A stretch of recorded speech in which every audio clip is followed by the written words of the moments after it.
Yes, we are live. तो जैसा कि आप सभी को पता है कि हमारा जो 2 सीरीज हमने पैरेलली रूप से स्टार्ट की थी, दैट इज़ 1 वीडियो 1 टॉपिक वाली, जो कि ऑलरेडी हम लास्ट के 15 डेज़ पहले कंप्लीट कर चुके हैं, ठीक है?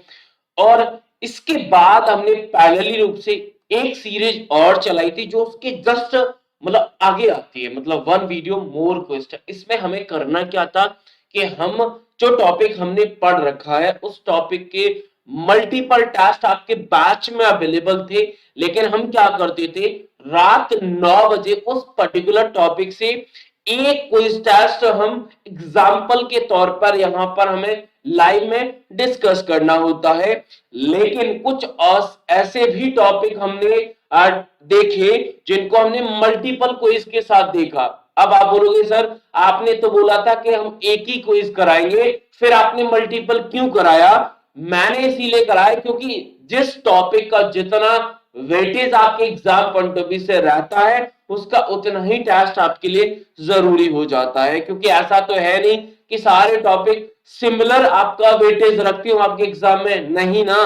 तो जो टॉपिक ज्यादा रखता है उसको हमने ज्यादा प्रायोरिटी दी, ठीक है। चलिए, तो आज का टॉपिक क्या है हमें पहले ही पता है। कल हमने एक्सेल डिस्कस किया था, एक्सेल के कुछ क्वेश्चंस हमारे पास बचे थे, क्यों? क्योंकि आपके बैच में हमने 7 टेस्ट अपलोड किए थे, बाकी 8 9 10 हमें एक मैंने पीडीएफ बनाया था उसके साथ हम चल रहे थे। और कल हमने जो क्लास ली थी, एक बार कमेंट कर बता दीजिए कि कल की क्लास में एक्सेल के हमने कितना जो स्कोर है ना, सॉरी नंबर ऑफ क्वेश्चन कितने डिस्कस किए थे। चलिए, तो अगर आपको सेशन अच्छा लगे तो एक लाइक, और चैनल पे नए हो तो चैनल को सब्सक्राइब, ये 2 काम कर देना। अच्छा लगे तो, नहीं तो कोई प्रॉब्लम है ही नहीं। और रही बात आपके मन में सवाल है कि सर ये जो क्लास आप ले रहे हो किस एग्जाम के लिए जरूरी है? आपका एग्जाम कुछ भी कोई भी हो, लेकिन अगर आपके एग्जाम में कंप्यूटर आता है ना तो ये सेशन आपके लिए जरूरी हो जाता है, ठीक है। चलिए, तो बिल्कुल सही है, यानी 40 क्वेश्चन कल हमने कवर किए थे, अब हमें 40 से आगे क्वेश्चन को कवर करना होगा। चलिए, तो मैं कर लेता हूं पीडीएफ, बाकी किसी का अगर कोई डाउट हो भाई तो आप देखो, अगर जो पॉइंट मैं दे रहा हूं क्लास से रिलेटेड कोई डाउट हो तो आप तुरंत कमेंट कर देना, मैं उसको बीच में ले लूंगा। अदरवाइज आपकी जितने भी डाउट रहेंगे सारे डाउट मैं बाद में लूंगा, क्योंकि स्टार्टिंग में हमें क्या टॉपिक डिस्कस कर, काफी स्टूडेंट क्या है हमारे सेशन को बाद में लेते हैं, ठीक है ना, बाद में। तो उन्हें जब रिकॉर्डेड सुनते हैं तो ऐसा लगता है सर बातें बहुत कर रहे हैं, तो इसीलिए मैं प्रयास करता हूं कि आपके सारे के सारे सवाल मैं लास्ट में लूं। तो कोशिश करना बीच में कोई भी स्टूडेंट ऐसा कमेंट ना करे कि सर ये पेपर कब होगा, ये सारे सवाल आप बाद में बता देना मुझे, ठीक है। और आज हमने मीटिंग ली थी, कुछ आपके सवाल ऑलरेडी क्लियर हो चुके हैं, और मैं कल अगेन उसी टाइम पर जो मीटिंग का हमने टाइम रखा है 7:30 और 8:15, अगर आपका भी कोई भारी भरकम सवाल है तो आप लेके आ जाइए, मैं आपके साथ पर्सनली मीट करूंगा और आपके सारे सवालों के जवाब दिए जाएंगे, ठीक है। चलिए, तो सेशन करते हैं स्टार्ट। हमने 40 क्वेश्चन किए थे, रिमेनिंग क्वेश्चन हमें आज की वीडियो में करने होंगे। चलिए, क्वेश्चन नंबर आज का पहला, और एक्सेल का हमारा नेक्स्ट क्वेश्चन, क्वेश्चन नंबर 41। चलिए, क्वेश्चन क्या है? क्वेश्चन है by default how is text horizontally aligned inside in inside cell in Excel. तो एक्सेल में जो सेल में जब हम टेस्ट लिखते हैं तो टेस्ट का जो हॉरिजॉन्टल है, हॉरिजॉन्टल बेस्ड अलाइनमेंट क्या होता है? अगर मैं अलाइनमेंट की बात करूं तो आप सभी को पता है कि सर हमने अलाइनमेंट एक्सेल में वैसे तो 2 टाइप से पढ़े थे, वर्टिकल होते हैं और हॉरिजॉन्टल पढ़े थे, ठीक है ना। अगर आप वर्टिकल की बात करोगे तो वर्टिकल में हमने देखा था सर टॉप होता है, सर मिडिल होता है एंड बॉटम देखा था। अगर हम हॉरिजॉन्टल की बात करें तो लेफ्ट, सेंटर और राइट, ये 3 पढ़े थे। इन 3 को मिला के हमारे टोटल 9 बनते हैं, ऐसा देखा था। अब बात आती है डिफॉल्ट की, तो जब डिफॉल्ट की बात आ रही है तो डिफॉल्ट केस में हमें जाना होगा। अगर मैं वर्टिकल में डिफॉल्ट की बात करूं तो यहाँ पर डिफॉल्ट सिर्फ एक ही होता है, बॉटम। लेकिन हॉरिजॉन्टल में चेंज हो जाता है, लिखा भी है यहाँ पर, मेंशन भी बहुत अच्छे से किया गया है। जो हॉरिजॉन्टल बेस्ड है ना, वो आपका लेफ्ट जो अलाइनमेंट होता है वो टेस्ट के लिए डिफॉल्ट होता है, वही जो राइट अलाइनमेंट होता है वो नंबर के लिए डिफॉल्ट होता है। तो यहां से आपके दोनों और तीनों क्वेश्चन कवर हो गए। कितने अलाइनमेंट होते, कौन कौन से होते, डिफॉल्ट केस में भी मैंने आपको बता दिया। ठीक है, चलिए तो इस क्वेश्चन का आंसर बिल्कुल सही है आपका, यानी option number first is the correct answer. अगर यही नंबर पे होता तो आप सीधा राइट के साथ जाते। यहां पर टास्क के लिए पूछा है, ये लिखा है टेस्ट, तो ऑप्शन नंबर पहला होगा सही आंसर। और अब हाँ भाई, क्वेश्चन का आंसर क्वेश्चन नंबर के साथ करो, जिससे मुझे भी कंफर्म होगा आप किस क्वेश्चन का आंसर कर रहे हैं। बाकी आपके जितने क्वेश्चन गलत होते, गलत क्वेश्चन की काउंटिंग करते रहना कि मेरा एक क्वेश्चन गलत हो गया है। आगे क्वेश्चन नंबर नाश की बात करते हैं। 42 क्या है, एमएस एक्सेल सीट में यदि text is overflowing any from any cell, मतलब सेल से कोई टेस्ट ओवरफ्लो होता है, then this problem can be solved by using which of the following. तो इस प्रॉब्लम का हम सॉल्यूशन किस ऑप्शन के साथ करेंगे? पहला ऑप्शन है tense sorry text bumpering, text aligning, text wrapping और टेस्ट मर्जिंग। तो मुझे नहीं लगता इस क्वेश्चन का भले ही आपको क्वेश्चन का मतलब समझ में थोड़ा सा डाउट हो, लेकिन ऑप्शन पढ़ते ही आपको बहुत अच्छे से आंसर क्लियर हो रहा है। क्यों? क्योंकि अगर आप चार ऑप्शन पढ़ रहे हो, सर चार ऑप्शन में से हमें आंसर अपने आप दिख रहा है। क्यों?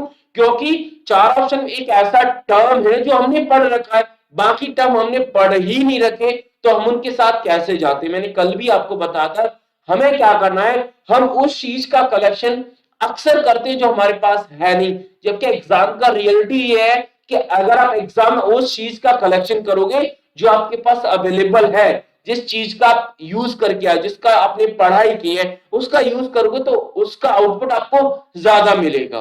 ठीक है, चलिए तो आंसर क्वेश्चन नंबर 42 का आंसर कर रहे हैं आप लोग, बिल्कुल सही है, option number third is the correct answer. ठीक है, चलिए आगे चलते हैं क्वेश्चन नंबर नेक्स्ट की तरफ।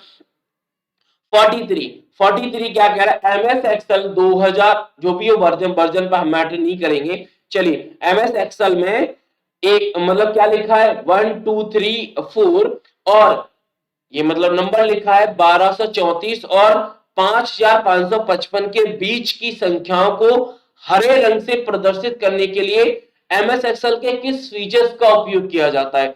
हमें क्या करना है, हमें 1234 यानी 1234 और 5555 के बीच के जो नंबर्स है ना, उन्हें हरे रंग से यानी कलर के साथ हमें डिस्प्ले करना। तो आई थिंक आप समझ गए होंगे कि जो नंबर में अगर फॉर्मेटिंग के आधार पर आपको आउटपुट जो देता है, डिस्प्ले जो करता है, उसके लिए हम किस फीचर्स का यूज करते हैं। चलिए एक बार ऑप्शन पढ़ते हैं। पहला ऑप्शन कह रहा है कि फॉर्मेट मीनू में जाके नॉर्मल फॉर्मेटिंग कमांड का यूज करें। तो फॉर्मेटिंग मीनू चलिए समझ में नहीं आ रहा। दूसरा ऑप्शन कह रहा है 0 से लेकर 100 के बीच में सेल को सेलेक्ट करें और व्यू टैब में फॉर्मेटिंग। तो व्यू टैब में फॉर्मेटिंग ऑप्शन हमें पढ़ा ही नहीं है, तो पहला ऑप्शन भी गलत, दूसरा ऑप्शन भी गलत। तीसरे ऑप्शन की बात करते हैं, होम टैब के अंदर स्टाइल ग्रुप में कंडीशनल फॉर्मेटिंग का यूज करें।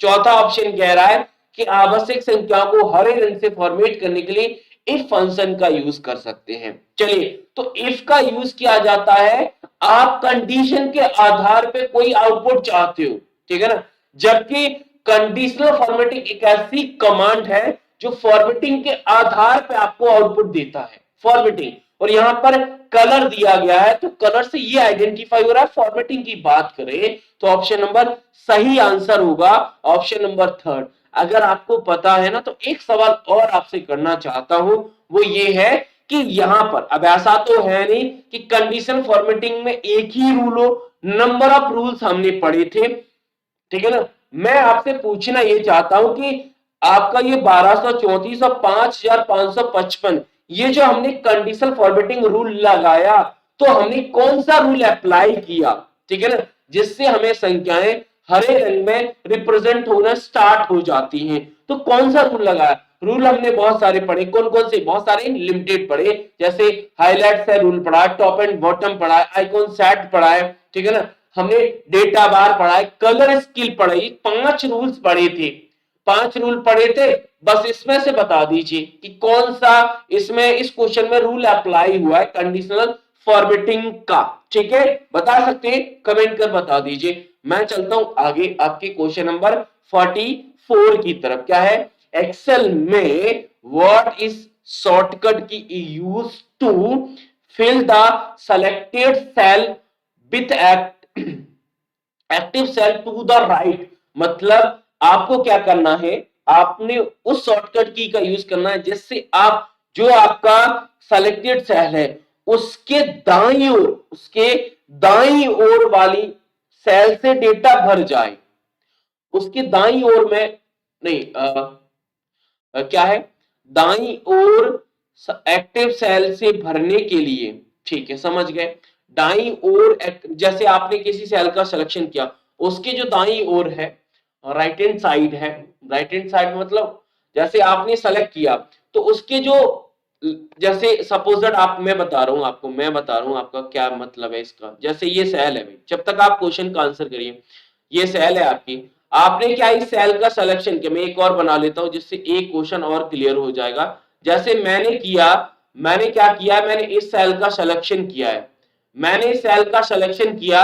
अब पूछा, ये क्वेश्चन जा रहा है कि इस सेल के जो दाईं ओर है, मतलब ये जो सेल है ना, इससे अपनी सेलेक्टेड सेल के दाईं ओर डेटा फिल होता है। ठीक है ना। अब इस सेल के दाईं ओर तो ये है, तो इस सेल का डेटा फिल करने के लिए हमें किस शॉर्टकट की का यूज करते हैं। तो दो ऑप्शन में आपने बहुत अच्छे से एलिमिनेशन लगा लिया कि सर ना तो सेकंड होगा ना थर्ड होगा। क्यों? क्योंकि कंट्रोल वी से होता है पेस्ट और कंट्रोल हमारे एस से होता है सेव। तो इसमें तो हमें सर कोई प्रॉब्लम है नहीं।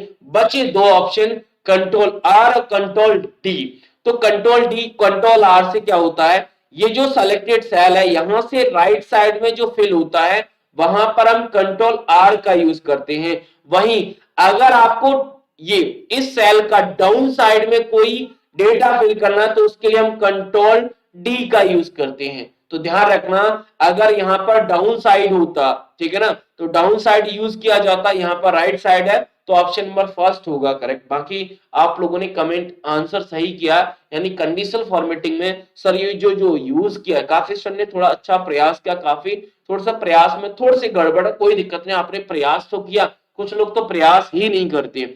चलिए, तो हाईलाइट ये जो क्वेश्चन नंबर 43 था, इसमें जो रूल्स यूज हो रहा है ना, वो हमारा हाईलाइट सेल रूल यूज हो रहा है, जो कि कंडीशनल फॉर्मेटिंग का पहला रूल है। ठीक है, चलिए आगे चलते क्वेश्चन नंबर 45 की तरफ। Which shortcut key is use to open insert function window.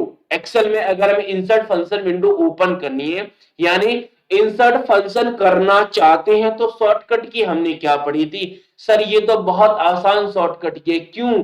क्योंकि ये जो शॉर्टकट की उसका एक्सेल में जो यूज है वो इंसर्ट फंक्शन है, वहीं वर्ड और पावर पॉइंट में अलग होता है। क्योंकि वर्ड में हमने उसका यूज क्या पढ़ा था सर, चेंज केस पढ़ा था। तो इस आधार पर आंसर क्या होना चाहिए sir, option number third is the correct answer. यानी शिफ्ट F3 से हमारा insert function dialog box represent होता है, वहीं हमारे वर्ड में चेंज केस होते हैं, 3 केस चेंज होते थे जो कि हमें अच्छे से पता है, टोटल 5 होते हैं। क्वेश्चन नंबर 46 की बात करते हैं। What if analysis command is available under dash section of मेनू बार। मेनू बार में जो व्हाट इफ एनालिसिस है ग्रुप, उसमें हमारी व्हाट इफ एनालिसिस कमांड कहां पर है। ठीक है, ये तो बता सकते हैं आप, कोई दिक्कत नहीं। सी ग्रुप हमारा फोरकास्ट सीट होता है, ये मैंने आपको पहले भी बताया था। आई थिंक अगर आपको थोड़ा सा नॉलेज हो, फोरकास्ट होता है, फोरकास्ट में 2 ही कमांड हमें मिलती हैं सर, व्हाट इफ एनालिसिस और फोरकास्ट सीट। ठीक है, और किस टैब में है ये आपको बताना है, लेकिन उससे पहले मैं आपको बता दूं, जब तक आप कमेंट करो, कि व्हाट इफ एनालिसिस पर जहां से हम क्लिक करते हैं तो वहां पर हमें ड्रॉप डाउन मेन्यू में 3 कमांड्स अवेलेबल होती हैं। कौन कौन सी? जिसमें से हमने पढ़ी भी है सर, हमने सिनेरियो मैनेजर पढ़ा है, गोल सीक पढ़ा है और डेटा टेबल, तीनों के बारे में बहुत अच्छे से मैंने समझाया था आपको। ठीक है, चलिए, तो आंसर आ रहा है सर ऑप्शन नंबर नहीं सर, डेटा टैब। इस आधार पे आंसर हो जाएगा option number D is the correct answer. ठीक है, चलिए आगे चले, आगे चलते हैं। क्वेश्चन नंबर 47 का आंसर बता दीजिए। 47 है, माइक्रोसॉफ्ट एक्सेल में वैलिड फंक्शन नहीं है, यानी कौन सा फंक्शन जो वैलिड नहीं है। चलिए बहुत आसान क्वेश्चन है, लेकिन सोच के समझ के करना क्वेश्चन, तो आपके लिए ज्यादा आसान बन जाएगा, अदरवाइज यही क्वेश्चन टफ हो जाएगा। सम सर हमने बिल्कुल पढ़ा है, सब माइनस, सम प्रोडक्ट और सम इफ, तो कहीं ना कहीं ये क्वेश्चन उन स्टूडेंट के लिए टफ हो सकता है जो थोड़ा सा ट्रिकी, घुमाना नहीं आता, मतलब थोड़ा सा क्वेश्चन के साथ खेलना नहीं आता।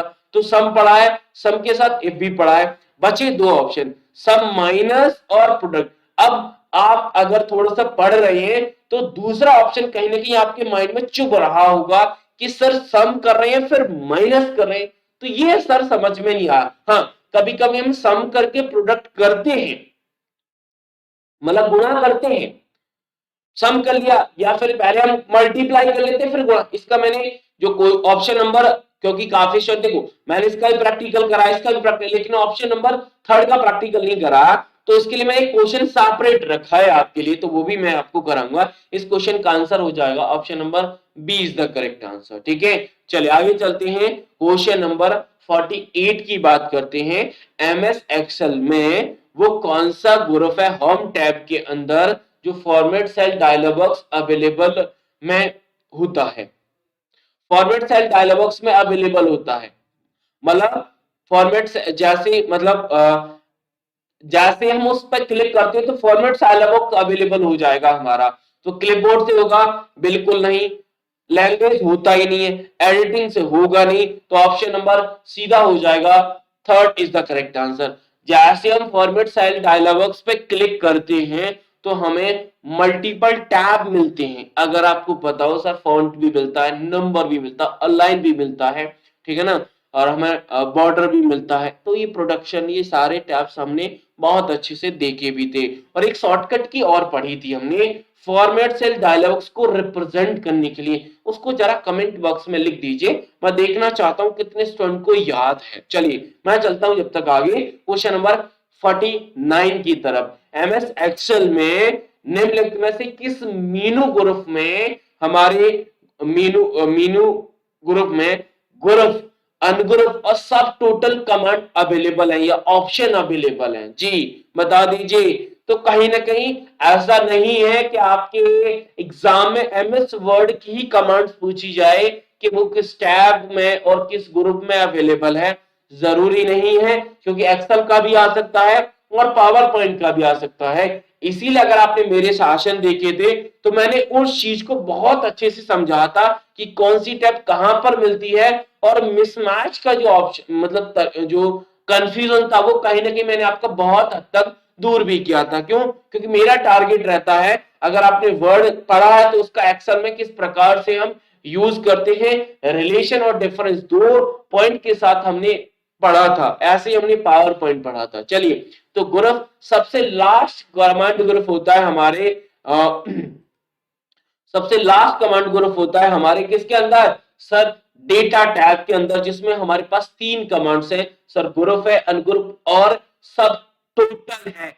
इस जो ग्रुप का नाम होता है सर, वो नाम है आउटलाइन। ठीक है, क्या होता है सर? आउटलाइन होता है। आंसर क्या होगा सर? आंसर होगा option number second is the correct answer. बिल्कुल, जो मैंने क्वेश्चन पूछा था उसका सही आंसर क्या है सर? कंट्रोल 1 से फॉर्मेट डायलॉग्स ओपन होता है, ये बात सही है।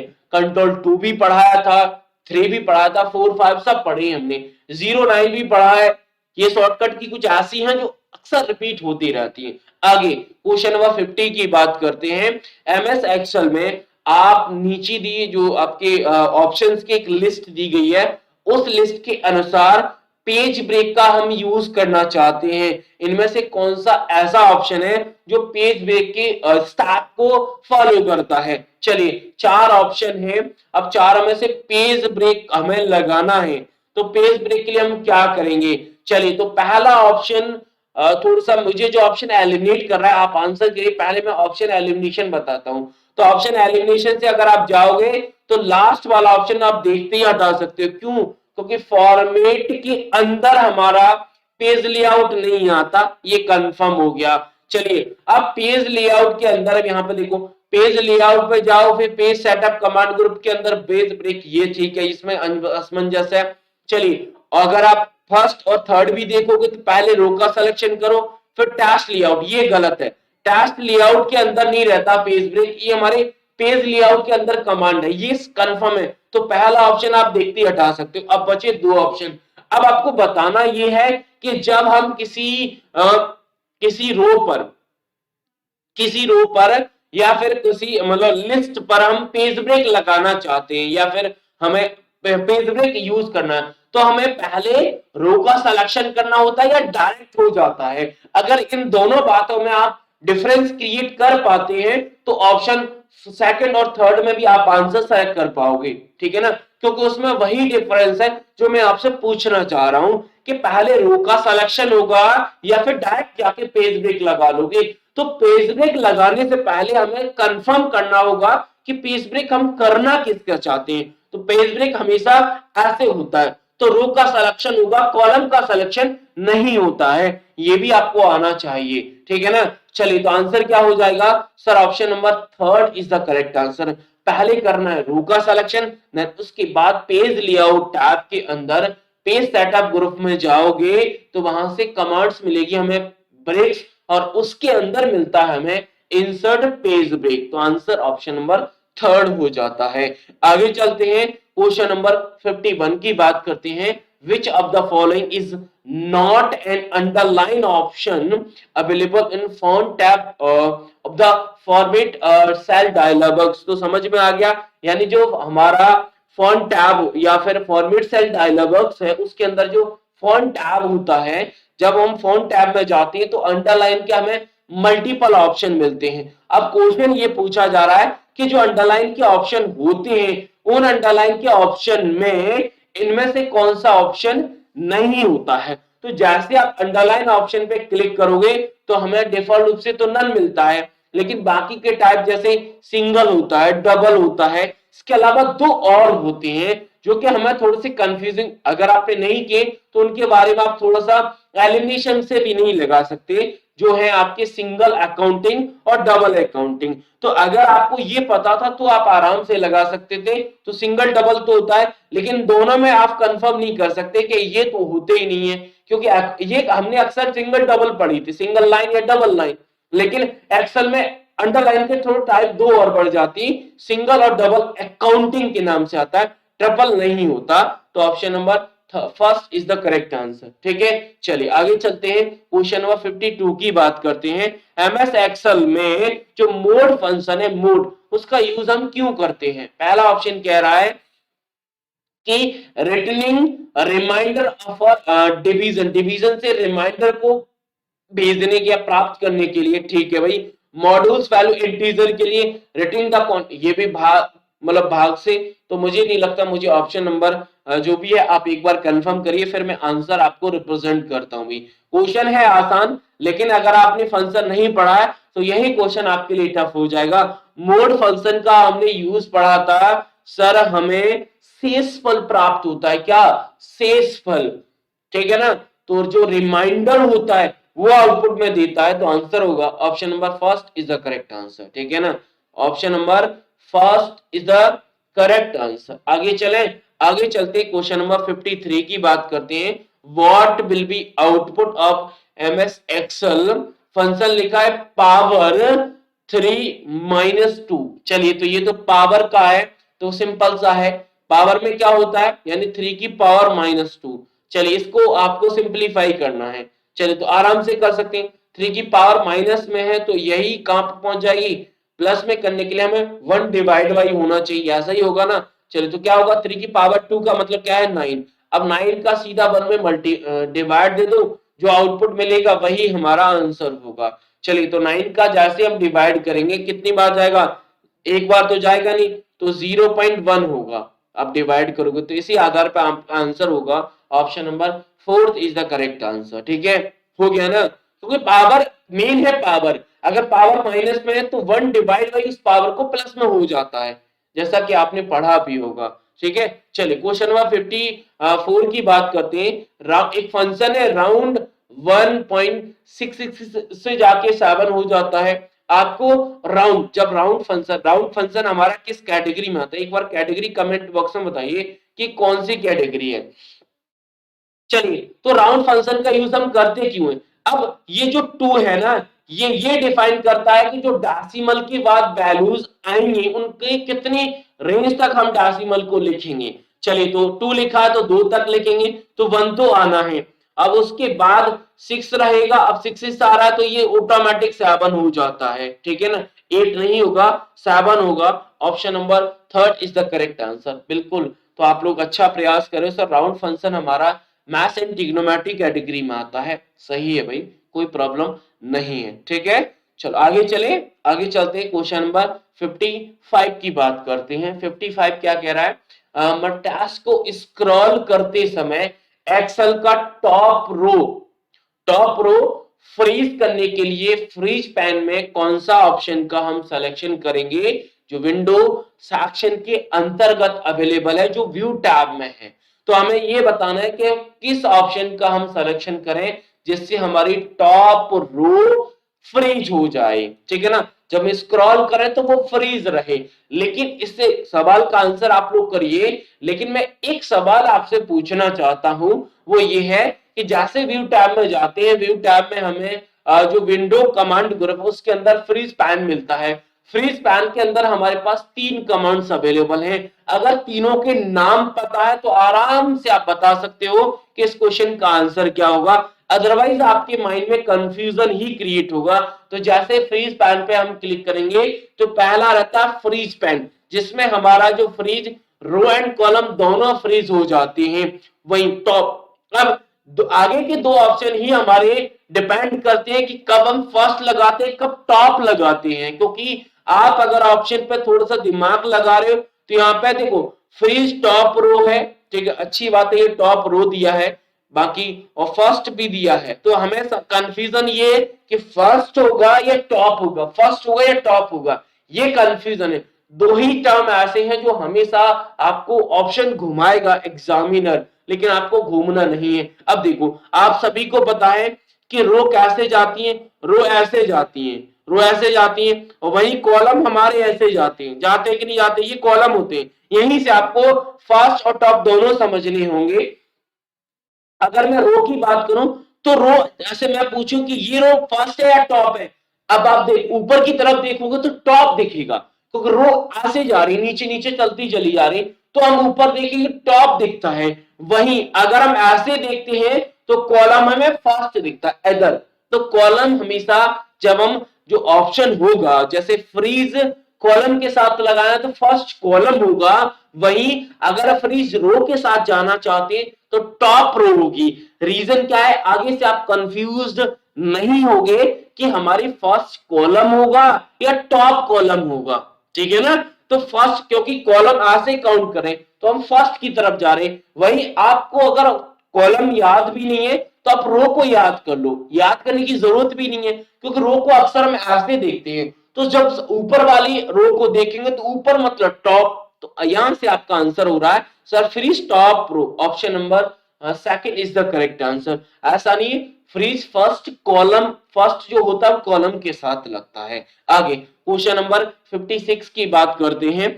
कौन सा फीचर्स है जिसका उपयोग सेल में सभी कंटेंट को एक लाइन में रिप्रेजेंट करने के लिए यूज किया जाता है, बता सकते हैं सर। ये तो बहुत अच्छा है, एक लाइन में हमें सेल को रिप्रेजेंट करना है, सभी कंटेंट को। अच्छा सॉरी, एक लाइन में नहीं, कई लाइन में, ये मैंने पढ़ने में थोड़ी गलती कर दी, कई लाइन, मल्टीपल लाइंस में आपको कंटेंट को रिप्रेजेंट करना है, कर सकते हैं। ये क्वेश्चन मैंने कराया भी था, अभी क्वेश्चन भी था, आई थिंक 42 था या 43 था, कंफर्म नहीं, लेकिन क्वेश्चन पूछा था कि जो आपका सेल का कंटेंट है, अगर सेल की जो हमारी कॉलम की ब्रेथ है उससे बढ़ा जा रहा है तो हम उस कंटेंट को मल्टीपल लाइन में ब्रेक कर देते हैं, मल्टीपल लाइन में पहुंचा देते हैं। तो मल्टीपल लाइन में पहुंचाने के लिए जिस कमांड का हम यूज करते हैं सर वो रैप टास्क होता है, ठीक है। बाकी आप अगर मर्ज करोगे तो मर्ज के लिए ओरिएंटेशन, ओरिएंटेशन और ये चारों वैलिड ऑप्शन है भाई, चारों वैलिड है, तो चारों के बारे में आपको जानना जरूरी है। लेकिन इस क्वेश्चन का आंसर ऑप्शन नंबर सेकंड होगा, ठीक है। चलिए आगे क्वेश्चन नंबर 57 है कि what is the functionality of transpose option. जो ट्रांसपोज ऑप्शन होता है जो कि पेस्ट स्पेशल डायलॉग बॉक्स में अवेलेबल है, उसका हम यूज करते क्यों है, ये आपको बताना है। तो ट्रांसपोज जैसा फंक्शन भी होता है और एक कमांड भी है। जब हमने पेस्ट स्पेशल पढ़ा था तो पेस्ट स्पेशल में मैंने एक्सेल में ही ज्यादा मतलब फोर्स किया था कि इसे थोड़ा सा मैं और डीप में देखना होगा। क्यों? क्योंकि पेस्ट स्पेशल हमने वर्ड और पावर पॉइंट में तो पेस्ट करना, लेकिन कंडीशन के आधार पर, लेकिन हमारे एक्सेल में पेस्ट स्पेशल की थोड़ी सी कंडीशन बढ़ जाती है। तो उस आधार पर हमने देखा कि पेस्ट स्पेशल में हमारे पास ऑपरेशन भी थे कंडीशन के अलावा, और एक ऑप्शन भी था, एक कमांड भी थी, तो जिसका नाम ट्रांसपोज है। और ट्रांसफर फंक्शन अलग से। सर इसका यूज क्या था? सर ये रो डेटा को कॉलम और कॉलम डेटा को रो में कन्वर्ट करने के लिए हम इसका यूज करते थे। चलिए तो ऑप्शन पढ़ेंगे। To change the orientation of copy, range formatting only, गलत। एक्सपर्ट फॉर्मेटिंग बिल्कुल, कंडीशनल फॉर्मेटिंग ये भी गलत। मतलब ओरिएंटेशन चेंज करता है कॉपी रेंज का ओरिएंटेशन। अगर ऐसे है मतलब हॉरिजॉन्टल है तो उसे वर्टिकली कर देगा। मतलब आप ऐसे भी सब ओरिएंटेशन हमने दो ही पढ़े हैं, वर्टिकल ऐसे ही तो पढ़े थे, पॉलिगॉन और लैंडस्केप, तो वही काम यहाँ पर होता है। ठीक है ना? यानी रो वाइज जो डेटा ये हॉरिजॉन्टल है, इसे कॉलम वाइज बना तो वर्टिकल बोल सकते हैं। तो डिपेंड करता है आप कैसे समझना चाहते हो उसको। ठीक है, चलिए तो ऑप्शन नंबर फर्स्ट हो जाएगा करेक्ट। आगे चले क्वेश्चन नंबर 58 की बात करते हैं। 58 में एक फंक्शन दिया, उसका आउटपुट आपको बताना होगा। अब आउटपुट फंक्शन क्या है? इक्वल टू सम, सम में A1 2 3। अब आपको बताना इसका आउटपुट क्या होगा। चलिए तो अगर आपको, जब मैंने फंक्शन आपको पढ़ा था 3 पॉइंट पर फोकस करने की बात बताई थी। पहला कि उस फंक्शन का यूज हम करते क्यों है। चलिए तो करते क्या है? सम का मतलब जोड़ने के लिए किया जाता है। दूसरा, ये फंक्शन हमारा किस कैटेगरी में आता है? Sir sum function maths and trigonometry में आता है। तीसरा, चॉइस बोलता मैंडेटरी नहीं था, यानी आप कर सकते तो ठीक है, नहीं तो कोई प्रॉब्लम नहीं है। यानी उसका सिंटैक्स क्या, उसका एग्जांपल्स क्या है। चलिए तो उसका एग्जांपल यहां से देखते हैं। तो जब हम सम फंक्शन की बात करते हैं तो सम फंक्शन में क्या होता है? जैसे एडिशन होता है, लेकिन यहाँ पर एक प्रॉब्लम है। प्रॉब्लम ये कि 1 2 3 इनको अगर हम ऐड भी करते हैं, तो ऐड भी करते हैं तो ये तो हमारे कितने होते हैं? 5 6 होते हैं। लेकिन अगर हम ए के साथ जाते हैं तो आपने पढ़ा है टैश के साथ, अगर आप टैश के साथ नंबर को ऐड करते हैं तो ये फॉर्मूले के विरुद्ध है। मतलब जो फॉर्मूला का डेफिनेशन है उसके विरुद्ध जा रहा है। जब फॉर्मूले के नेम में हम गलती करते हैं तो हमें नेम एरर मिलता है। लेकिन यही अगर हम फॉर्मूला नहीं लगाते, ध्यान से सुनना, क्योंकि ये इस क्वेश्चन के दो आंसर हो सकते हैं अगर थोड़ा बदलाव कर दिया तो। यहां पर मैंने फंक्शन में गलती की है, फंक्शन के डिफाइन जो डेफिनेशन उसमें गलती की है। सम फंक्शन ये कहता है कि हमें जोड़ना है। अब जोड़ हमेशा नंबर वैल्यू के साथ होगा, टैश के साथ तो होगा नहीं। अगर मैं इसी फंक्शन को एज अ फॉर्मूला बना दूं तो इस क्वेश्चन का आंसर भी पलट सकता है। क्यों? क्योंकि इसमें दोनों ऑप्शन वैलिड लिखे हैं, ऑप्शन नंबर फर्स्ट और फोर्थ वाला। फोर्थ इस क्वेश्चन का आंसर है। अगर यहीं पर मैं इक्वल टू करके A+1+2+3 कर देता हूं तो इसका जो आउटपुट मुझे मिलेगा वो वैल्यू मिलेगा, वैल्यू एरर। क्यों? क्योंकि नंबर के साथ हम टैश को ऐड नहीं कर सकते। तो इस आधार पे आंसर ऑप्शन नंबर फर्स्ट हो जाएगा। लेकिन फंक्शन में गलती की है इस क्वेश्चन में, तो इस क्वेश्चन का correct answer option number D होगा। ठीक है, आगे चलते हैं क्वेश्चन नंबर 59 की तरफ। यानी वही सेम, थोड़ा सा अलग है लेकिन क्वेश्चन का मीन्स वही है। यानी फंक्शन दिया है, इसका आउटपुट आपको रिजल्ट बताना होगा। फंक्शन क्या है? काउंट है, इसमें नंबर लिखिए A1 2 3 4। अब आपको काउंटिंग करनी है, तो काउंटिंग करने के लिए वही 3 पॉइंट, यानी उस फंक्शन का यूज हम करते क्यों है, काउंट का यूज क्यों किया सर? काउंटिंग के लिए। चलिए किस में आता है, किस में आता है? स्टैटिकल,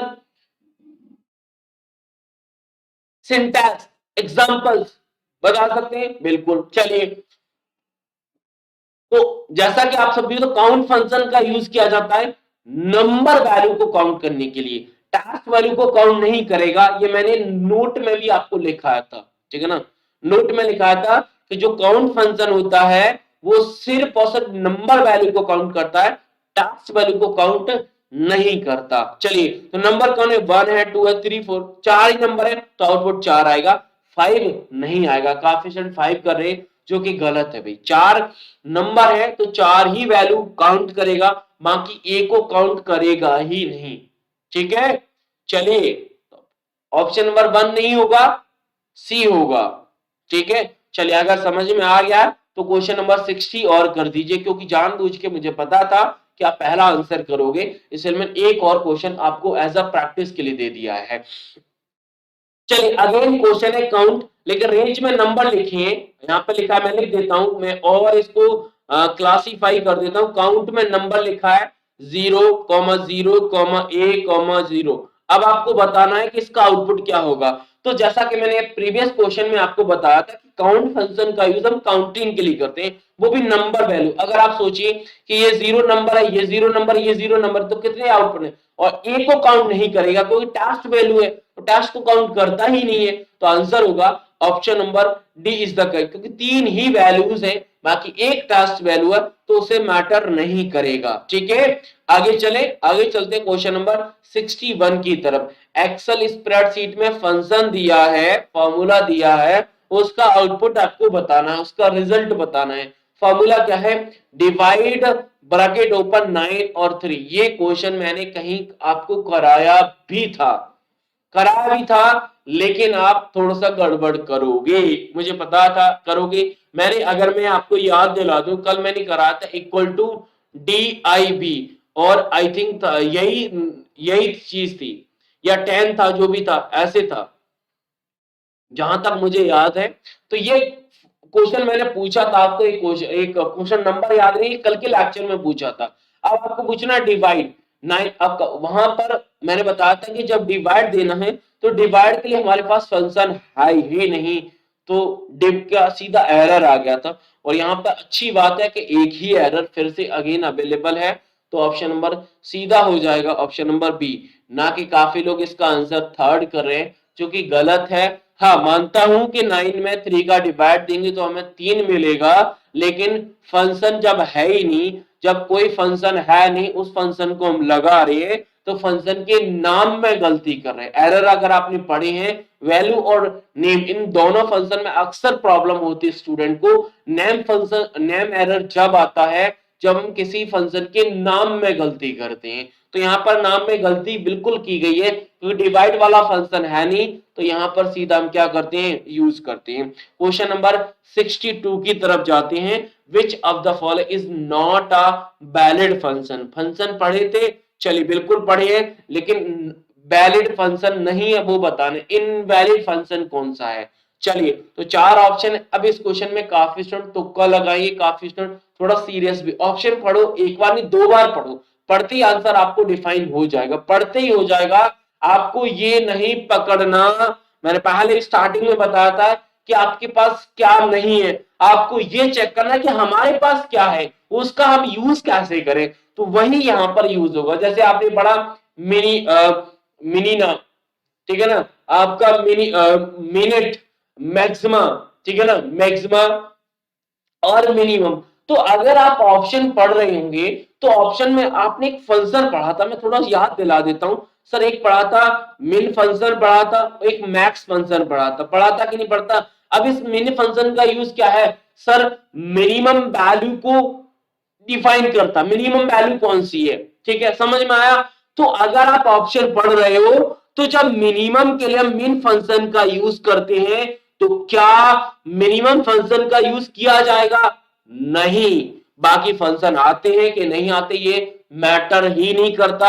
आपको आता क्या था सर, हमें मिनिमम आता था, जिसके लिए हम फंक्शन यूज करते थे मिन, या मैक्सिमम के लिए अब पूछा जाए, मैक्सिमम बोला जाए, तो मैक्सिमम के लिए हमने मैक्स फंक्शन पढ़ा है, तो हम क्यों लगाएंगे मैक्सिमम।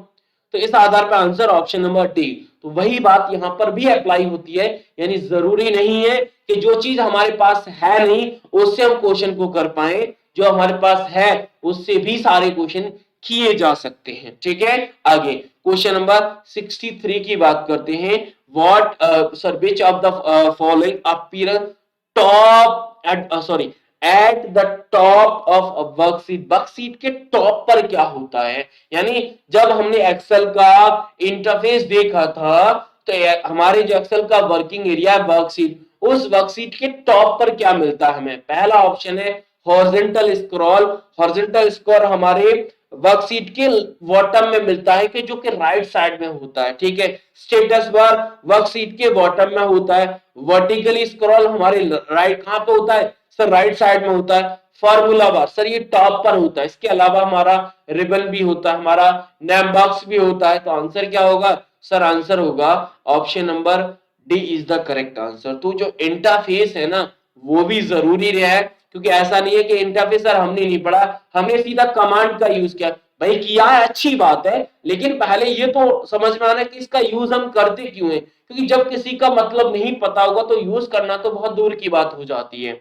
ठीक है, चलिए आगे चलते हैं। क्वेश्चन नंबर 64 की बात करते हैं। 64 भी थोड़ा सा क्वेश्चन को ध्यान से पढ़ना, क्योंकि क्वेश्चन तो आसान है लेकिन अक्सर गलत होने की उम्मीद ज्यादा है मुझे आपसे। क्यों, क्योंकि आप जल्दबाजी में करोगे इस क्वेश्चन को। चलिए फंक्शन दिया है, फंक्शन में क्या करना है, C2 यानी ये सेल C2 है, ये हमारी C3 है, दोनों को ऐड करना है, दोनों को ऐड करना है। लेकिन ध्यान से क्वेश्चन देखना, मैं क्वेश्चन पढ़ देता हूं। Equal to minus sum open bracket C2 range C3। तो C2 और C3 को दोनों को ऐड करोगे, आपके पास ऑप्शन अवेलेबल है, बता दीजिए। तो जब दोनों का एडिशन करते हैं तो एडिशन करने पे ये 9 6 4 और 2 मिला, ठीक है। अब यहां पर अगर आपने नोटिस किया हो तो नोटिस इसमें लिखा है कि इक्वल टू माइनस का सम लिखा है। तो सम करने के बाद आपको माइनस साइन को साथ में लेना होगा। तो इस आधार पे ऑप्शन नंबर डी होगा, ना कि ऑप्शन नंबर बी होगा। काफी स्टूडेंट बी लगा रहे हैं। हाँ आपने सही सोचा है, लेकिन माइनस जो साइन है ना उसको आपने इग्नोर कर दिया कि सर ने गलती से टाइपिंग में लगा दिया। नहीं भाई, मैंने माइनस उसमें इंक्लूड है भाई, मैं क्या करूं, लगा है तो हमें आउटपुट उसी आधार पे बताना होगा। ठीक है, चलिए आगे चलते हैं 65 की तरफ। 65 अगेन क्वेश्चन हम कर चुके हैं। सीलिंग फंक्शन का यूज हम क्यों मतलब सीलिंग फंक्शन का यूज क्या है। सीलिंग फंक्शन बहुत अच्छे से पढ़ा था। सीलिंग फंक्शन हमारी किस कैटेगरी में सर, मैथ्स एंड ट्रिग्नोमेट्री में होता है। वही सीलिंग फंक्शन के साथ हमने एक फंक्शन और पढ़ा था फ्लोर, जो क्या करता है, ये सीलिंग फंक्शन दोनों मतलब आप साथ में चलते हैं। नंबर और सिग्निफिकेंस दो हमारे एट्रीब्यूट्स थे, दोनों को टर्म को हमने अच्छे से समझा था। नंबर का हमें सॉरी सिग्निफिकेंस का उस नंबर के मल्टीपल निकालना होता है। अगर नंबर बड़ा है तो सीलिंग में चला जाएगा और छोटा फ्लोर में जाता है। ठीक है, चलिए तो क्या है, ऑप्शन नंबर फर्स्ट पढ़ते हैं। It round of the number two nearest multiple of significance number. तो मुझे पहला ही ऑप्शन कहीं ना कहीं सही लग रहा है, यानी सिग्निफिकेंस का नियरेस्ट मल्टीपल डिफाइन करता उस नंबर के जो राउंड ऑफ है, आसपास है। ठीक है, चलिए तो आंसर ऑप्शन नंबर फर्स्ट, कोई दिक्कत नहीं, यही कॉपी पेस्ट होता है आपके लिए फ्लोर के लिए। तो कल फ्लोर पूछा जाए तो आप शर्माना मत, सीधा क्वेश्चन का आंसर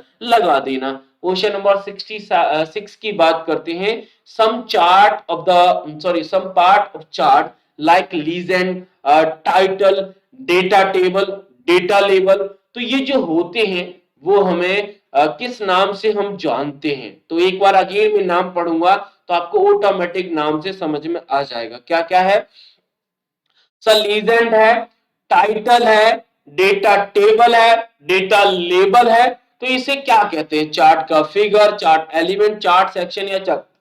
चार्ट का टाइप तो है नहीं, क्यों, चार्ट के टाइप की तो हमने डेफिनेशन पढ़ी है, तो उसमें हमें कोई प्रॉब्लम नहीं है। बाकी अगर आप एक बार ऑप्शन देखोगे तो ऑप्शन पढ़ते कहीं ना कहीं आपको प्रॉब्लम है ऑप्शन के समझने में। क्यों, क्योंकि हमने एक ही ऑप्शन बहुत अच्छे से समझा था, दैट इज चार्ट एलिमेंट, जिसमें चार्ट का टाइटल, एक्सेस, हॉरिजॉन्टल सब आती है। ठीक है ना, चलिए तो ऑप्शन नंबर बी हो जाएगा करेक्ट। आगे चलते हैं, क्वेश्चन नंबर 67 की बात करते हैं।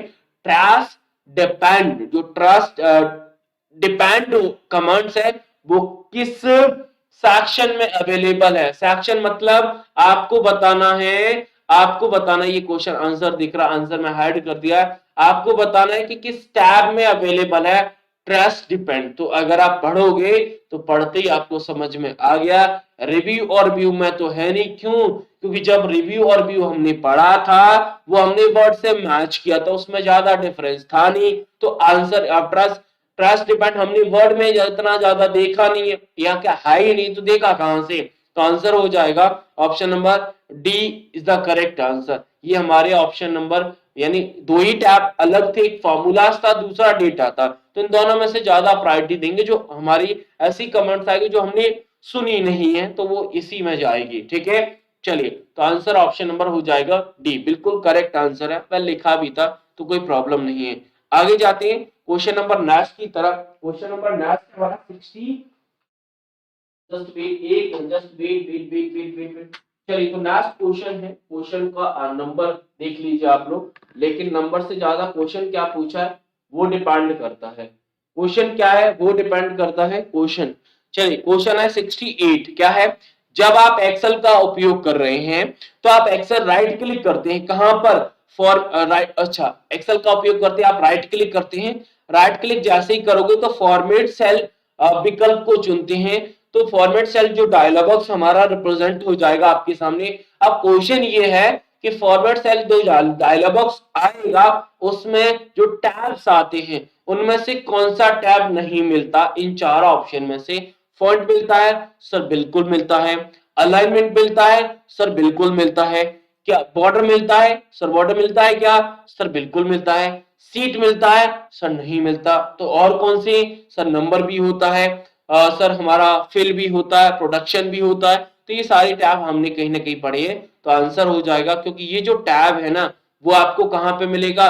सर ये टैब हमें सीधा वर्किंग सीट पर ऊपर ही मिलता है, अगेन हमें अंदर जाने की जरूरत नहीं होती। ठीक है, तो आंसर हो जाएगा option number D is the correct answer. आगे चले, आगे चलते हैं क्वेश्चन नंबर 69 की तरफ। क्या है? क्विकली आप लोग अपने गलत क्वेश्चन की काउंटिंग करते रहना, ऐसा नहीं है कि सर चलते जा रहे हैं हमें क्या है। और भाई जो लोग कमेंट नहीं कर रहे हैं भाई कमेंट भी कर दीजिए, ऐसा नहीं है कि कमेंट छोड़ ही दो आप। ठीक है, और सेशन अच्छा लगे तो अगर मन कर रहा है तो लाइक, और चैनल पर है तो चैनल को सब्सक्राइब, दोनों काम जरूर कर लेना।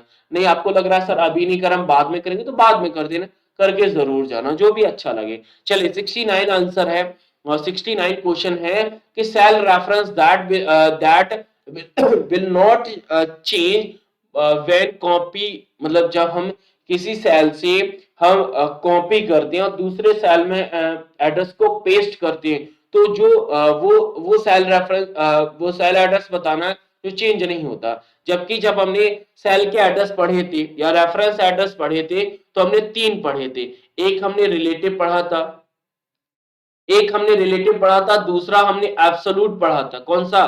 सर एब्सोल्यूट पढ़ा है। और तीसरा और था मिक्स्ड वाला। कौन सा? मिक्स्ड।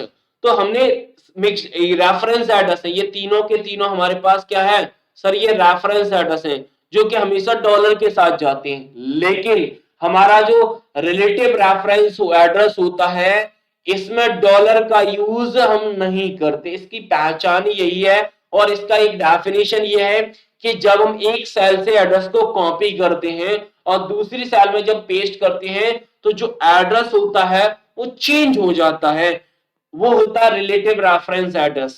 वहीं एब्सोल्यूट मिक्स में क्या होता है, इन दोनों में से हमारा डॉलर साइन का हम यूज करते हैं। अब डॉलर साइन कहां पे लगता है सर? अब अगर आपको सेल का एड्रेस पता है तो डॉलर साइन भी बता सकते हो। सर सेल का एड्रेस हमारा कॉलम और रो के से मिलके बनता है, कॉलम और रो से, तो वही डॉलर होता है। डॉलर हमेशा रो और कॉलम के नाम के पहले लगेगा, ये होता है एब्सोल्यूट एड्रेस, एब्सोल्यूट। वही बोलो सर मिक्स्ड क्या होता है? किसी एक के नाम से पहले अगर डॉलर लग जाता है तो मिक्स्ड में चला जाता है, तो चेंज नहीं होता। तो चेंज नहीं होने पे तो दो ऑप्शन तो आपको दिख रहे थे जो हमने रेफरेंस में पढ़े ही नहीं, तो ऑप्शन नंबर डी हो जाएगा करेक्ट। जबकि रिलेटिव की डेफिनेशन यही है कि वो चेंज हो जाता है। ठीक है, आगे क्वेश्चन नंबर 70 की बात करते हैं। क्या है? ये थोड़ा सा आराम से पढ़ना क्योंकि अक्सर गलत होने के चांसेस हैं। इनमें से कौन सा एरर वैल्यू नहीं है? एरर वैल्यू सॉरी त्रुटि मान नहीं है, बल्कि मतलब एरर वैल्यू नहीं बल्कि, लेकिन क्या है, यह एक विशेष वैल्यू जिस पर मैन्युअली रूप से सेल में दर्ज कर सकते हैं, ताकि यह इंगित किया जा सके और आपके पास अ, पास अभी तक आवश्यक मान नहीं है। मतलब ऐसा नहीं कि एरर का टाइप नहीं होता, लेकिन एरर में हमने इसको पढ़ा है, एरर में पढ़ा इसीलिए पढ़ा था, ये बताना है कि जब हम कोई मैनुअली रूप से कोई वैल्यूज लिखते हैं और उस वैल्यू का आउटपुट देने के लिए हमारा सेल अवेलेबल नहीं है, मतलब उसका आउटपुट नहीं दे सकता, तो कौन सा एरर हम डिफाइन करते थे, कौन सा एरर हम पढ़ते थे सर? दैट इज क्विकली, क्योंकि आप फंसोगे ऑप्शन नंबर फर्स्ट में भी फंसोगे, सेकंड और थर्ड दोनों तीनों में फंसोगे, लेकिन आपका फोर्थ वाला क्लियर है। क्यों? क्योंकि फॉर्मूला के नाम में गलती करते हैं, फंक्शन के नाम में गलती करते हैं, तब हम कहीं ना कहीं नैम एरर के साथ जाते हैं। बाकी नल, नम और एनी, ये तीनों एरर हमने बहुत अच्छे से पढ़े हैं, तो इस क्वेश्चन का आंसर होगा option number C is the correct answer. आ गया ना? चलिए, इनसफिशियंट वैल्यू होती है। चलिए आगे क्वेश्चन नंबर 71 की बात करते हैं। एक्सेल वर्कशीट में कौन सा स्टेप फॉलो बताइए। ये थोड़ा सा प्रैक्टिकल क्वेश्चन है, इस क्वेश्चन में भी अगेन आपका आंसर होने की पूरी चांसेस है पूरे, अगर आपने थोड़ा सा भी डगमगाए तो। ठीक है, पहला अब एक वर्किंग प्रोसेस है, मतलब एक प्रैक्टिकल है, उसके आधार पर आपको आउटपुट बताना। प्रैक्टिकल क्या है? पहला स्टेप कह रहा है कि आपने डी सेल पर क्लिक करना है, D5 पर क्लिक कर दो, D5 सेल पर क्लिक कर दीजिए। उसके बाद आपको क्या करना है? शिफ्ट प्रेस करना है। देन उसके बाद आपको B3 पर क्लिक करना है। ठीक है, और थर्ड में क्या करना है? शिफ्ट को छोड़ देना है। क्या करना है? शिफ्ट को छोड़ देना है। अब पूछा यह जा रहा है कि what will ultimately display in a name box. तो हमारे जो नेम बॉक्स होता है जिसमें सेल का एड्रेस डिस्प्ले होता है, तो उसमें अचानक हमें क्या मिलेगा या फिर अंततः हमें क्या मिलेगा? समझ गए? यानी D5 पे क्लिक किया, फिर शिफ्ट प्रेस किया, शिफ्ट को होल्ड करके रखा, उसके बाद B3 पर क्लिक किया। क्लिक करने के बाद हमने शिफ्ट को रिलीज कर दिया, छोड़ दिया। अब छोड़ने के बाद हमारे नेम बॉक्स में कौन सा एड्रेस दिखेगा? तो ये थोड़ा सा प्रैक्टिकली बेस्ड क्वेश्चन है। इस क्वेश्चन का आंसर आप करने से कर दीजिए जो भी आपको लगे, लेकिन अगर आपको ये प्रैक्टिकली फॉर्म में देखना है तो आपको एक्सेल ओपन करना होगा, और एक्सेल ओपन करने के बाद D5 पे पहले क्लिक करो, फिर शिफ्ट प्रेस करो, उसके बाद B3 पे क्लिक करो, लेकिन शिफ्ट होल्ड करके रखना। ऐसा नहीं एक बार कर दिया, सर ने बोला था भाई होल्ड करके तब आप B3 पे प्रेस करो, फिर शिफ्ट को छोड़ना है। ठीक है ना? B3 पे क्लिक करने के बाद छोड़ना है, और आप खुद ऑब्जर्व करोगे, क्योंकि ये क्वेश्चन में कितना भी आपको आंसर बता दूं, लेकिन यहां पर याद करके जाओगे तो गलत होने की अक्सर चांसेस हैं, जब तक आप इसका प्रैक्टिकल नहीं करोगे। करेक्ट आंसर इसका आपका मतलब सी है। एक बार क्या करना, आप इस क्वेश्चन का राइट आंसर जब मैं मानूंगा आपका, जब आप एक्सेल में प्रैक्टिकल के जाओगे।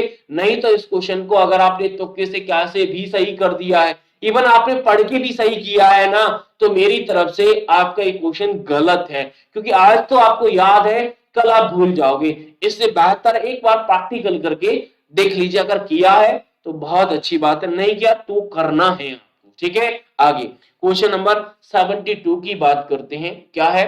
Dash useful when you want to find the optimized combination between two set of data, दो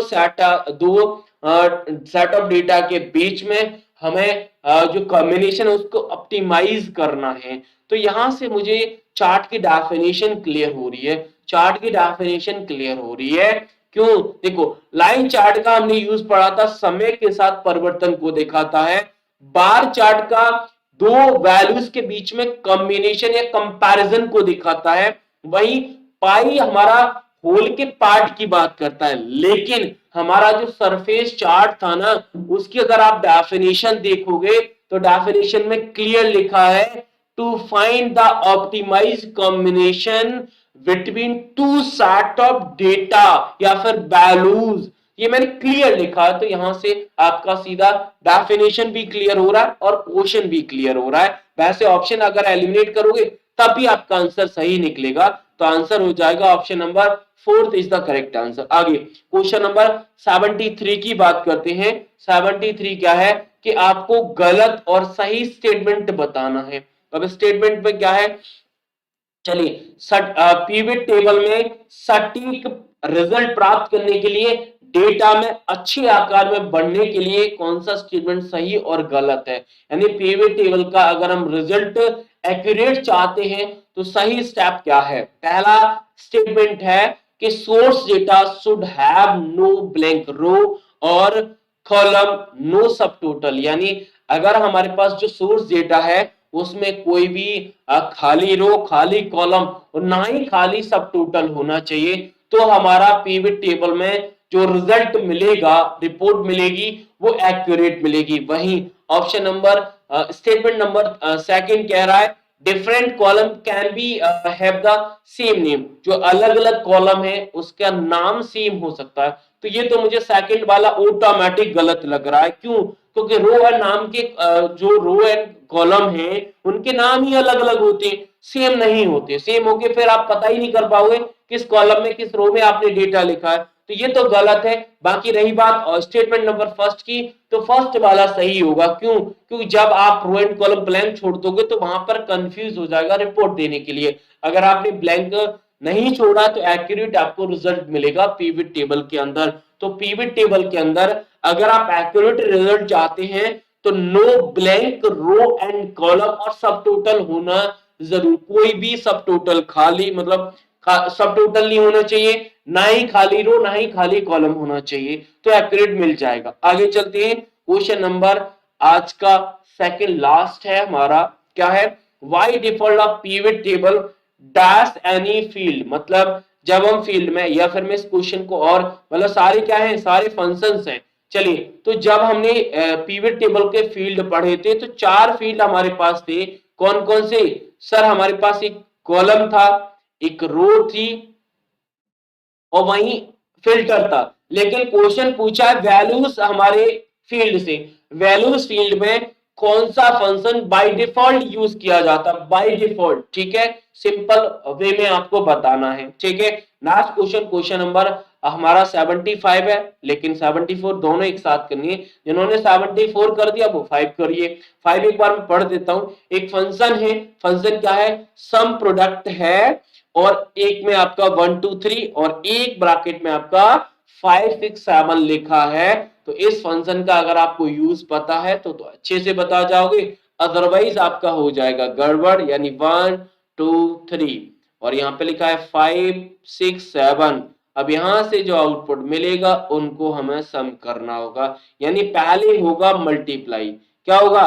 पहले होगा मल्टीप्लाई। तो मल्टीप्लाई कर दीजिए। मल्टीप्लाई करने पे ये 5 मिला, ये सर हमें 12 मिलेगा, ये हमारा 21 मिलेगा।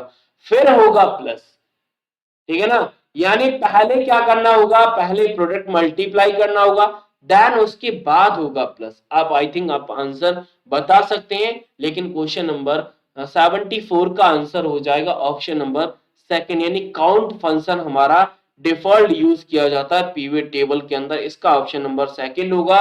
वहीं क्वेश्चन नंबर 75 का आंसर आप लोग आराम से बता सकते हैं 5 12 और 21। ऐसा मत करना कि पहले करना प्लस, यानी पहले प्लस करना। ऐसे ये काफी लोग ऐसे कर रहे होंगे कि पहले 6 फिर हमारा 8 और हमारा ये 10, इन दोनों का मल्टीप्लाई करो, तो फिर ये गड़बड़ हो जाएगा आपके लिए, ठीक है ना। पहले प्रोडक्ट होगा फिर प्लस होगा, ठीक है।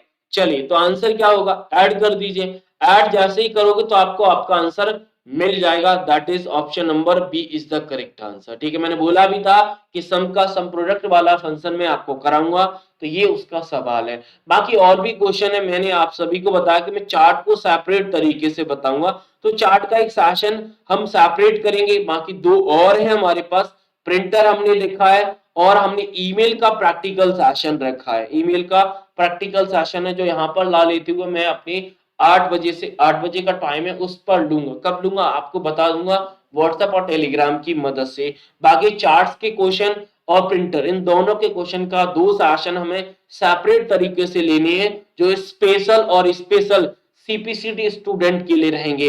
चलिए, तो आज हमने कितने क्वेश्चन कर लिए सर? आज हमने कर लिए 40 और टोटल हमारे 75 है, तो हमारे हो गए सर 35। अब आपको करना क्या है, कमेंट बॉक्स में लिखना है कि 35 आउट ऑफ स्कोर क्या रहा, क्विकली बता दीजिए।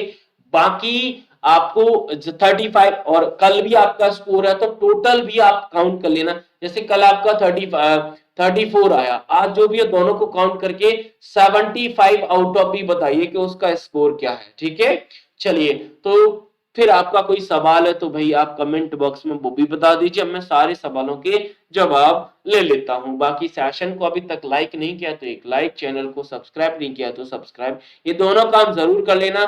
और आप किसी भी एग्जाम की तैयारी करें, अगर आपके एग्जाम में कंप्यूटर है तो उसका सॉल्यूशन हमारे पास है, बस आपको अपना टाइम देना होगा, बाकी सब कुछ हम आपको करा देंगे। ठीक है, रही बात सीपीसीटी की, तो सीपीसीटी तो क्वालिफाई हो जाएगा, उसमें आपको जरा सा भी डाउट और संदेह नहीं होना चाहिए, क्योंकि आपके साथ हम लगे हुए हैं, और जिसके साथ बीएसआई अकेडमी जुड़ जाता है उसको कहीं ना कहीं टेंशन तो नहीं होती, खासकर पेपर की तो नहीं होती, क्योंकि पेपर कहीं ना कहीं क्लियर हो ही जाता है, क्योंकि कंटेंट जब एग्जाम ओरिएंटेड है तो पेपर तो क्लियर होना ही होना है। ठीक है, चलिए, तो जैसा कि आज स्टूडेंट का स्कोर आ रहा है बहुत अच्छा है। एक्सेल में थोड़ा सा स्कोर स्टूडेंट का डाउन गया है, क्यों? क्योंकि एक्सेल का यूज हम दैनिक जीवन में नहीं करते, ये भी एक रीजन है। और एक्सेल का थोड़ा सा मतलब कैलकुलेटिव भी है, और अक्सर स्टूडेंट क्या है, हर कोई स्टूडेंट मैथमेटिकल साइड से तो होता नहीं है, आर्ट साइड भी है, उनको मैथ से पैसे भी डर लगता है, एक्सेल पूरा कैलकुलेटिव है तो पैसे भी उनको दूर भगाता है। ठीक है ना, तो ये रीजन है जिसकी वजह से एक्सेल में स्कोर कम है। बट ऐसा नहीं है कि अगर आपका एक्सेल में स्कोर कम है तो आपका एग्जाम में भी स्कोर कम आएगा, नहीं, एक्सेल का उतना वेटेज नहीं होता, लेकिन काफी बार सीपीसीटी एग्जाम में ज्यादा हो जाता है। तो सीपीसीटी एग्जाम के अगर आप स्टूडेंट हैं तो सबसे प्रायोरिटी आप एमएस वर्ड को देना, उसके बाद एक्सेल को, और फिर मिनिमम आप पावर पॉइंट को देखो चलेगा। लेकिन अगर आप बाकी एग्जाम की तैयारी कर रहे हो पटवारी, तो उसमें एक्सेल का जस्ट इंट्रोडक्शन से ही काम हो जाता है, इतना डीप आपको जाने की जरूरत नहीं होती। मतलब अगर आपने वर्ड पढ़ के रखा है और एक्सेल और पावर पॉइंट दोनों का अगर मेरा इंट्रोडक्शन वाला सेशन देख लिया, तो वहां से भी आप काफी हद तक चीजें कवर कर जाओगे आपके एग्जाम पॉइंट ऑफ व्यू से। सीपीसीटी के लिए थोड़ा सा हमें डीप जाने की जरूरत होती है। ठीक है, तो काफी हद तक हम चीजों को समझा, बाकी आप लोगों का स्कोर बहुत अच्छा है, बाकी मैं कमेंट कर आप सभी को बता दूंगा, क्योंकि सेशन मैंने प्री रिकॉर्ड किया था। ठीक है, तो आपके जितने भी सवाल हैं तो मैं सबका नाम नहीं ले पाया, क्योंकि पहले से रिकॉर्ड कर दिया था मैंने सेशन। बाकी मैं आपकी ये क्लास में खुद लाइव देख रहा हूँ, तो मेरे नाम से कमेंट होगा, जो भी आप सवाल मुझसे पूछ रहे हैं उन सारे सवालों के जवाब मैंने आपको अपने नाम से दिए होंगे। तो पूरे सेशन में मैंने आपके साथ भी लाइव रहा और आपके सारे सवाल भी देखे, तो ऐसा नहीं है कि सर ने रिकॉर्ड कर दिया, क्योंकि मेरा काम है आपको कंटेंट प्रोवाइड कराना, वो कैसे भी हो आपको कंटेंट मिलना चाहिए। और ऐसा नहीं है कि सर आपने प्री रिकॉर्ड कर दिया तो हमारी कनेक्टिविटी, बट आपको फील ही नहीं हुआ होगा कि सर ये लाइव ले रहे हैं या रिकॉर्डेड कर दिया है, क्योंकि मैं कनेक्टिविटी क्रिएट करके रखता हूं, क्योंकि आपके जवाब मुझे चाहिए, जवाब आते रहते हैं तो आपकी कनेक्टिविटी जरूर रहती है। बाकी जो भी सवाल है अगर कोई रह गया है तो कल आप मीटिंग में पूछ लीजिएगा, बाकी मेरा नंबर आपकी स्क्रीन पर है, आप मुझसे पर्सनली भी सवाल कर सकते हैं। तो चैनल अगर सब्सक्राइब नहीं है तो भाई कर दीजिए, क्योंकि जरूरी नहीं है आपको व्हाट्सएप टेलीग्राम से लिंक मिल जाए, कभी कभी लिंक नहीं भेज पाते तो आपको चैनल का नोटिफिकेशन भी मिल जाएगा। ठीक है, चलिए, तो आशा करते हैं आपको सेशन अच्छा लगा होगा और आपको कंटेंट इंफॉर्मेटिव लगा होगा, यूजफुल रहेगा आपके एग्जाम पॉइंट ऑफ व्यू से। चलो, तो मैं फिर लेता हूं आप लोगों से विदा, मिलूंगा आपको अगली क्लास में, तब तक के लिए थैंक यू, शुक्रिया, राधे राधे।